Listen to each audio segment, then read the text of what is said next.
너는 무결점이어야 해. 결점이 있는 너는 안 돼. 지금까지의 너를 만든 건 나야. 엄마야. 고성이의 목소리가 서늘하게 울렸다. 와, 이번 화 진짜 소름 돋았어요. 지금까지 간이식이 필요한 사람이 고성이 본인이라고 생각했는데 알고 보니 아들이었어요. 그 여자가 얼마나 무서운지 아세요? 그걸 위해 버린 딸에게 다시 손을 내민 거예요. 자, 이야기가 점점 깊어집니다. 구독과 좋아요 꼭 눌러주시고요. 이제 진짜 화려한 날들 시작합니다. 늦은 밤이었다. 네온 불빛이 비를 맞고 번지던 거리, 포장마차의 천막 아래 고성이는 혼자 잔을 들고 있었다. 희미한 전구빛 아래서 그녀의 손끝이 미세하게 떨리고 있었다. 지은호가 우산을 쓰고 다가왔다. 이사장님, 여기서 혼자 술 드세요? 비도 오는데 감기 걸리시겠어요. 성희는 고개를 들었다. 눈가엔 피곤이, 목소리엔 억눌린 감정이 묻어 있었다. 아, 지은호 실장님 미안해요. 그냥 사람 얼굴 좀 보고 싶어서요. 그녀가 자리를 권하자 은호는 조심스레 맞은편에 앉았다. 소주가 잔을 채우고 잠깐의 정적이 흘렀다. 딸이 있었어요. 그녀의 입에서 불쑥 나온 말. 은호가 놀란 듯 고개를 들었다. 네. 딸이 있었는데 잃었어요. 세상에 둘도 없는 내 딸이었는데 그 아이를 지키지 못했어요. 손등으로 눈물을 닦으며 억지로 미소를 짓는다. 그리고 아들은 아파요. 병이 깊어요. 하루하루가 지옥 같아요. 딸은 잃어서 가슴이 찢어지고 아들은 아파서 또 찢어지고 이게 다 내 죄인가 싶어요. 그 목소리는 너무도 절절했다. 그 순간만큼은 연기가 아니라 진심처럼 들렸다. 은호의 눈빛이 흔들렸다. 이사장님 너무 혼자 감당하지 마세요. 은호의 말에 성희는 고개를 숙였다. 잠시 후 마치 참던 감정이 터지듯 울음이 새어나왔다. 지은호 실장님께 어떻게 이런 부탁을 하겠어요. 나 같은 사람은 그런 말 꺼낼 자격도 없는데. 은호가 다급히 물었다. 무슨 말씀이세요? 성희는 한참이나 말을 잇지 못하다가 마치 결심한 듯 낮게 속삭였다. 그때 우리 같이 건강검진 받았잖아요. 그 병원 원장님이 그러시더라고요. 실장님이 간이식 적합자라고요. 부탁해보라고 하시더라고요. 은호의 눈이 커졌다. 네. 간이식 적합자요? 성희는 눈물을 떨구며 고개를 끄덕였다. 근데 내가 어떻게 그 큰일을 지은호 실장님께 부탁하겠어요. 내가 그럴 자격이 어딨어요. 그냥 이 얘기라도 하니까 좀 살 것 같아요. 그녀의 손이 잔을 잡은 채로 덜덜 떨렸다. 은호는 당황한 듯 그 잔을 치우며 부드럽게 그녀의 어깨에 손을 얹었다. 이사장님 진정하세요. 제가 뭐라고 그런걸요? 너무 힘드셨죠? 성희는 고개를 숙인 채 흔들리는 목소리로 중얼거렸다. 딸이 있었다면 그 아이가 이렇게 살아있었을까요? 그 아이는 날 용서했을까요? 그 말에 은호의 눈가가 젖었다. 그녀는 고개를 끄덕이며 말했다. 이사장님 괜찮아요. 누구나 실수하고 누구나 후회해요. 성희가 그 말을 듣자마자 그녀의 어깨가 부들부들 떨리며 울음이 터졌다. 은호는 결국 다가가 그녀를 안았다. 빗소리가 천막을 때리고 소주병 사이로 희미한 불빛이 번졌다. 은호의 손끝이 떨렸고 그녀의 어깨에 묻힌 고성이의 입가엔 눈물과 섞인 미묘한 미소가 번졌다. 그래요, 따뜻한 마음이 사람을 살려요. 정말 고마워요, 실장님. 밤이 깊어졌다. 은호는 집에 돌아와 불도 켜지 않은 채 거실 소파에 앉아 있었다. 손끝엔 아직 포장마차의 냄새와 성희의 체온이 남아 있었다. 딸을 잃어서 가슴이 찢어지고 아들은 아파서 또 찢어지고 그녀의 울음이 귓가에서 떠나질 않았다. 은호는 속으로 중얼거렸다. 도와드려야겠죠. 생명을 살리는 일이잖아요. 근데 왜 이렇게 마음이 불편하지? 그녀는 잠시 숨을 고르고 휴대폰을 열었다. 메모장을 띄워 한 줄을 썼다. 이사장님 간이식 내가 하면 살 수 있을까? 그 문장을 보고 있는 동안 손끝이 덜덜 떨렸다. 그리고 눈물이 한 방울 떨어졌다. 이게 맞는 걸까? 은호는 눈을 감았다. 그녀의 머릿속엔 포장마차 불빛 아래 미묘하게 웃던 고성이의 얼굴이 다시 스쳤다. 하지만 이제는 그 표정이 왜인지 더 이상 따뜻하게만 보이지 않았다. 밤이 새도록 잠을 이루지 못한 사람은 지은호뿐만이 아니었다. 이지혁 역시 불 꺼진 사무실 한 구석에 앉아 있었다.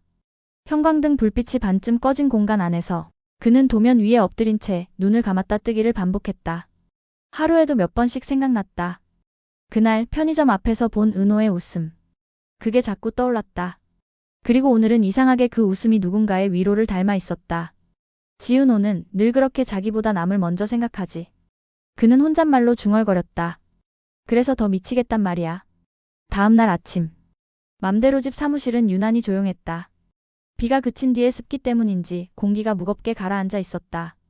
은호는 눈밑이 살짝 부어 있었다. 밤새 고민하느라 잠을 설친 탓이었다.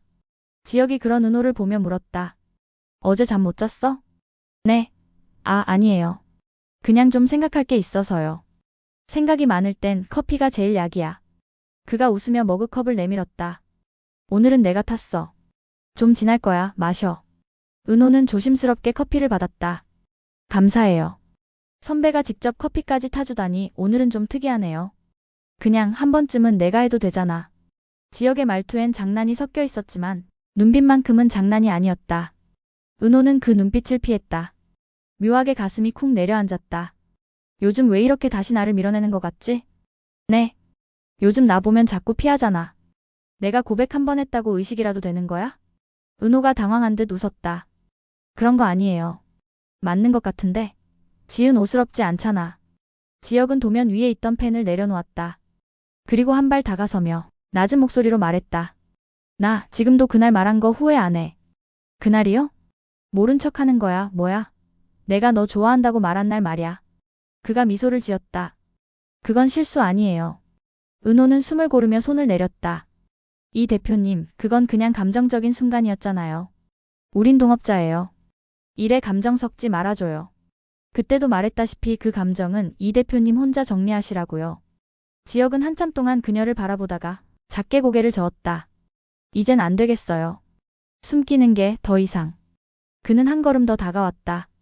은호가 뒤로 물러나려다 벽에 닿았다. 지혁의 목소리가 낮게 흔들렸다. 내가 너 좋아하니까. 너무 좋아. 그냥 사람으로 좋아하는 게 아니라 하루라도 안 보면 미칠 것처럼 생각나. 그게 문제야. 그 말에 은호의 눈빛이 요동쳤다.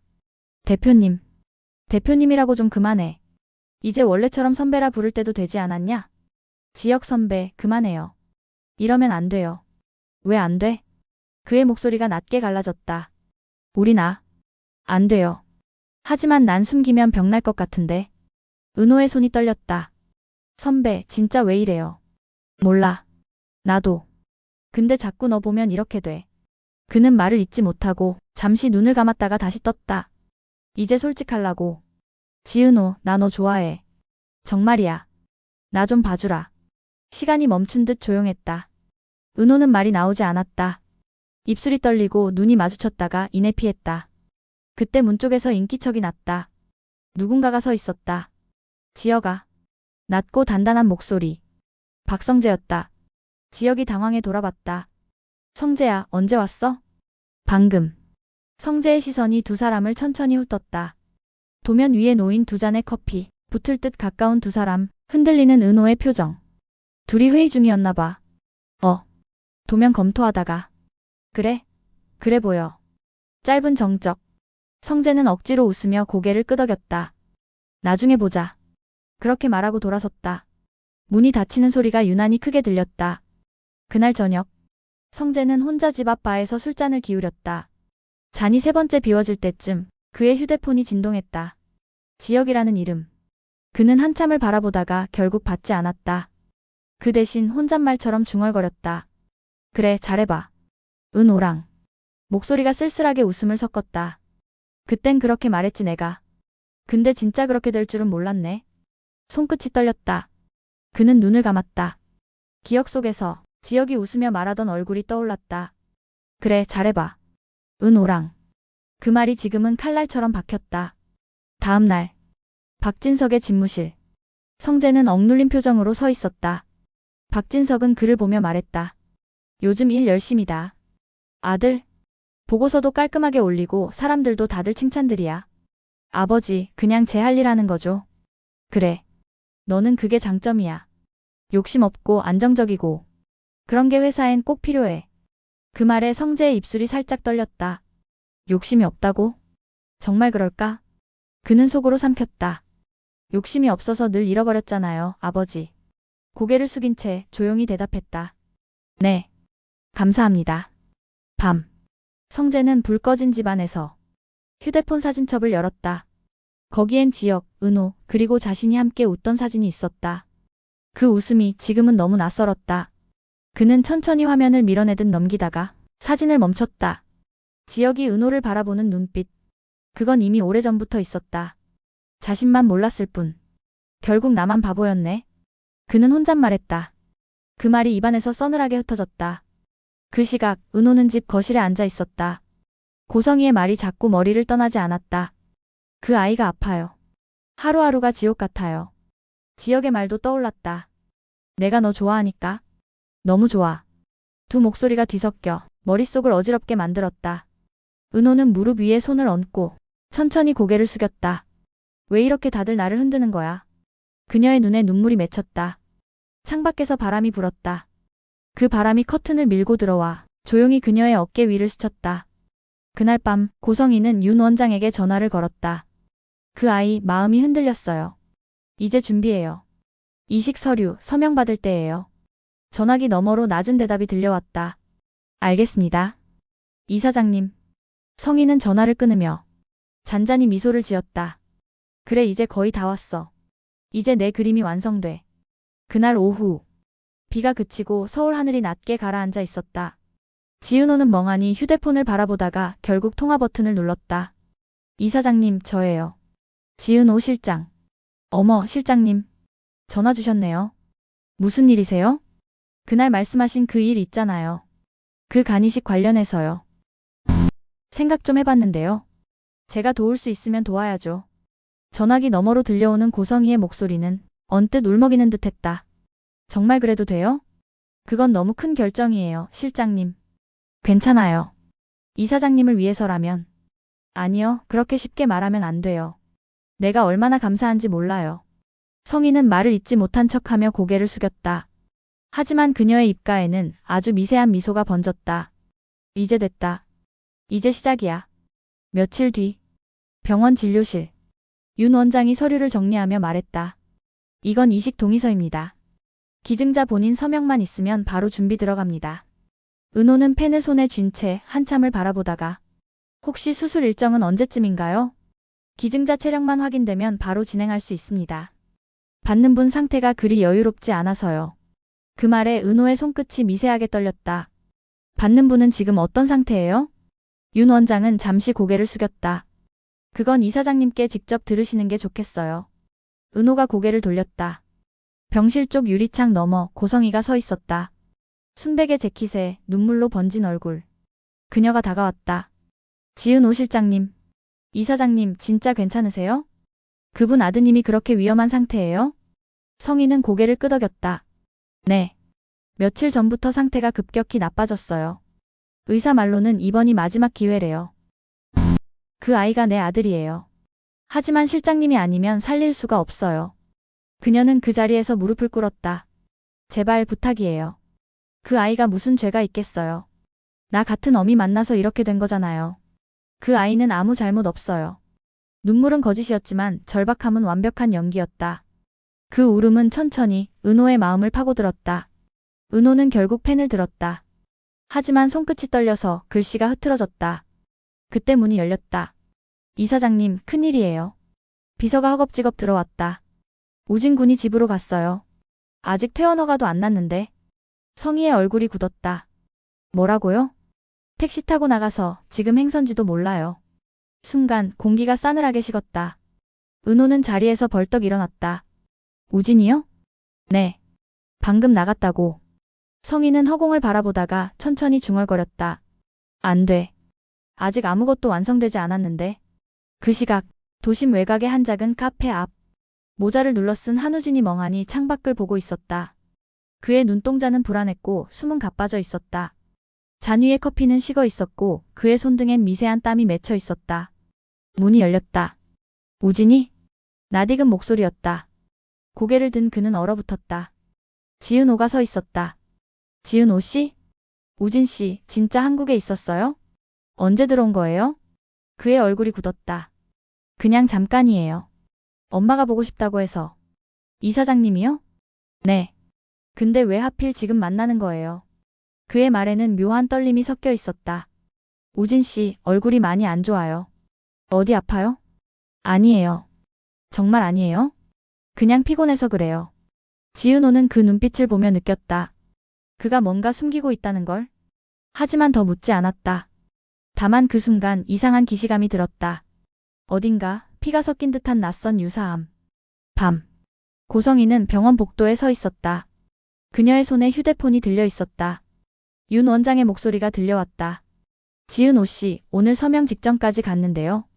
우진 군이 사라져서 일단 보류했습니다. 그 아이 꼭 찾아야 합니다. 이대로면 시기가 늦어요. 성희는 입술을 깨물었다. 찾을 거예요. 그 아이는 나 없이는 아무것도 못해요. 전화가 끊기고 그녀는 천천히 복도를 걸었다. 그때 멀리서 두 사람의 목소리가 들렸다. 은호와 우진이었다. 둘은 복도 끝에서 마주 서 있었다. 우진은 창백한 얼굴로 고개를 들었다. 지은호 실장님 왜 자꾸 날 도와주려고 해요? 그게 무슨 말이에요? 그냥 그러지 말아요. 나 같은 사람한텐 그런 거 하지 말아요. 그 말에 은호가 고개를 갸웃했다. 왜요? 친구니까. 우진의 입가가 떨렸다. 나 당신한테 너무 미안한 일 하게 될지도 몰라요. 그 말이 끝나자 복도 끝 어둠 속에서 고성이의 눈이 번뜩였다. 안 돼. 지금은 아니야. 그녀는 천천히 뒤로 물러섰다. 은호가 펜을 든 손을 쥔 채 윤 원장을 찾으려 복도로 걸어나갔다. 그 순간 우진은 그대로 벽에 기댄 채 숨을 몰아쉬었다. 눈가에 흐르는 건 땀인지 눈물인지 알 수 없었다. 잠시 뒤 고성이의 집 서재. 성희는 커튼을 닫고 어둠 속에서 독백했다. 내가 버린 딸의 간으로 내 아들을 살릴 거야. 그리고 그 아이는 박진석의 후계자가 될 거야. 그녀의 손끝이 떨리며 잔을 들어 올렸다. 이게 바로 운명이지. 그리고 책상 위 사진 속 박성재와 한우진이 함께 웃고 있는 가족 사진 위로 술 한 방울이 떨어졌다. 그 방울이 번져가며 마치 핏자국처럼 보였다. 병원 복도. 하얀 조명이 깜빡이고 있었다. 지은호는 서류를 들고 천천히 걸었다. 윤 원장이 말했다. 기증 서류 마지막 확인만 하면 됩니다. 그녀는 고개를 끄덕였다. 펜을 쥐려는 순간 복도 저편에서 누군가 다가왔다. 발소리가 점점 가까워졌다. 그리고 두 사람의 시선이 마주쳤다. 한우진이었다. 은호는 놀란 듯 그를 바라봤다. 우진 씨? 그의 입술이 떨렸다. 가지 마요. 그 수술하지 마요. 그거 하면 나 끝나요. 시간이 멈춘 듯 고요했다. 그리고 멀리서 그 장면을 지켜보던 고성이. 그녀의 눈빛이 서늘하게 빛났다. 그래. 이제 거의 다 왔어. 조금만 더. 그녀의 입가에 미소가 번졌다. 조용히 아주 천천히. 그 미소가 어둠 속에서 번졌다. 세상에서 가장 따뜻한 마음이 가장 잔인한 선택으로 이용당하고 있네요. 지은호, 그녀는 끝내 그 사실을 알게 될까요? 그리고 그때 누구를 먼저 용서하게 될까요? 다음 화에서 확인하세요. 구독과 좋아요 잊지 마세요.